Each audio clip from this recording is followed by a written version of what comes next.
Je suis rejoint par Eylon Levy, podcasteur et ancien porte-parole du gouvernement israélien pendant la première année de la guerre de Gaza. Eylon, c'est un réel plaisir de vous voir. J'ai longtemps admiré la façon dont vous avez tenu tête à des journalistes très agressifs. J'ai apprécié cela. Marco Rubio, théoricien du complot anti-israélien, eh bien, je ne sais pas.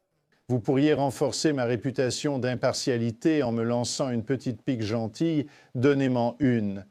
Marco Rubio a donné beaucoup de munitions aux théoriciens du complot anti-israélien là-bas. Dans cet extrait, je viens de vous montrer en train de dire que l'Amérique a rejoint l'attaque contre l'Iran parce qu'Israël allait le faire. Quoi qu'il en soit, cela donnait une impression de faiblesse.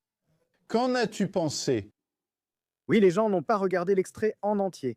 Le secrétaire Rubio a été très clair, cette opération allait avoir lieu tôt ou tard, parce que le régime iranien approchait d'un point d'invulnérabilité stratégique.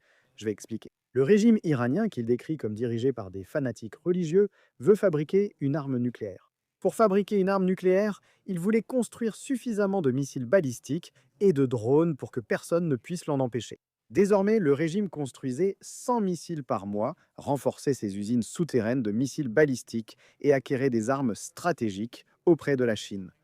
Cela changerait la donne. Le régime iranien était proche d'avoir suffisamment de puissance de feu pour que personne ne puisse l'arrêter. L'option militaire ne serait plus possible et si le régime fabriquait des armes nucléaires, nul ne pourrait l'en empêcher. Les négociateurs, un Steve Witkoff, nous ont dit qu'ils sont entrés dans la pièce et ont dit aux Américains: nous avons assez de matière nucléaire pour 11 bombes, c'est notre position de départ. Et Rubio a dit que si la coalition américano-israélienne, les deux forces aériennes les plus puissantes du monde, n'agissaient pas maintenant, nous aurions atteint un point de non-retour où personne ne pourrait toucher le régime iranien. Donc pour ceux qui disent que c'est trop tôt, c'est toujours trop tôt jusqu'à ce qu'il soit trop tard.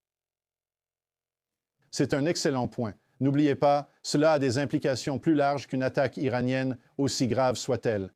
Je veux dire, l'Ukraine dépend des défenses antimissiles américaines pour se défendre contre la Russie, et puis l'Amérique panique. Que lui restera-t-il si la Chine entre en guerre comme elle menace de le faire? La Chine n'a pas dépensé une seule munition depuis des années. Eh bien, l'Amérique semble tout financer, mais Israël retourne maintenant dans le sud du Liban. Pourquoi cela? Oui, d'abord, sur ce point concernant la Chine, il faut comprendre la situation en Iran dans un contexte mondial. L'axe sino-russo-irano-nord-coréen essaie d'épuiser l'Occident. Il fabrique des missiles balistiques et des drones beaucoup plus rapidement et à moindre coût que l'Occident ne peut produire des intercepteurs. C'est donc un danger mondial si le régime iranien possède 8000 missiles balistiques comme il le prévoyait, car il n'y a tout simplement aucun moyen de tous les intercepter. Et c'est une façon pour la Chine d'essayer d'enliser l'Occident et les États arabes modérés. Et pour la Russie aussi, qui cherche à s'étendre hors de ses frontières, c'est donc un danger mondial. Le Liban, le Hezbollah, l'armée supplétive de l'Iran au Liban, a rejoint la guerre du côté du régime iranien. Il y a 2 nuits, ils ont tiré des missiles balistiques et des drones sur le nord d'Israël. Hier, pour la première fois en 16 mois, ils ont tiré un missile balistique sur Tel Aviv. Et nous avons tous dû courir nous mettre à l'abri. Et Israël dit: ça suffit.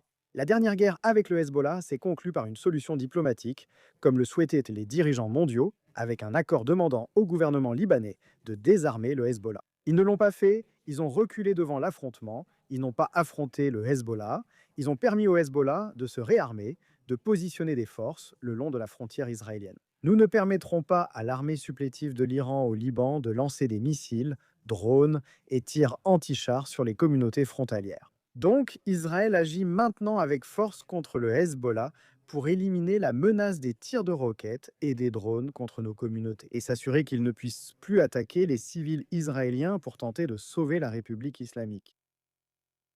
Oui, mais vous savez, Israël a beaucoup moins de la moitié de la population de l'Australie. Pendant ce temps, elle se bat sur 3 fronts, à Gaza, toujours, au Liban et en Iran.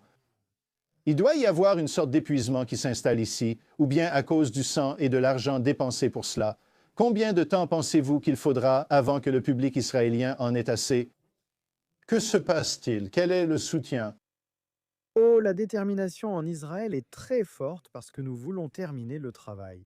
Depuis le 7 octobre 2023, nous sommes attaqués sur 7 fronts: Gaza, Liban, Yémen, Syrie, Cisjordanie, Irak, Iran. Cela fait plus de 2 ans qu'une guerre sur plusieurs fronts est menée par l'Axe iranien contre Israël pour tenter de détruire notre pays. Et cela s'est retourné de façon spectaculaire contre l'Axe iranien.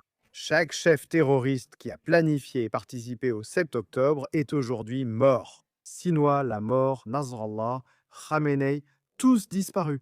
Donc les Israéliens ne veulent plus de missiles balistiques maintenant. C'est effrayant et stressant, il faut se mettre à l'abri.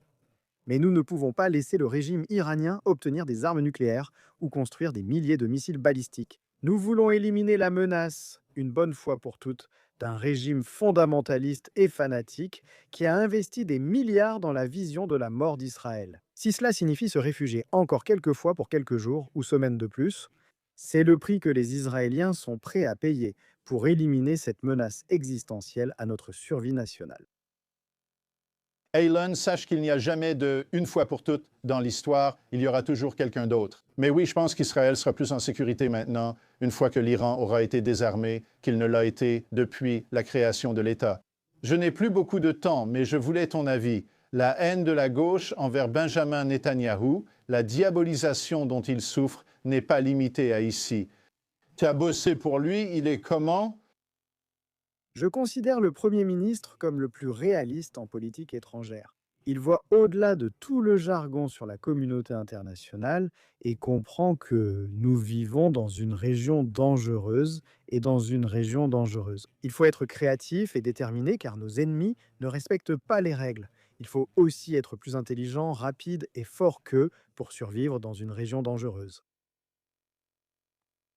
Elon Lévy, toujours un plaisir d'échanger avec vous. À très bientôt et merci pour votre temps.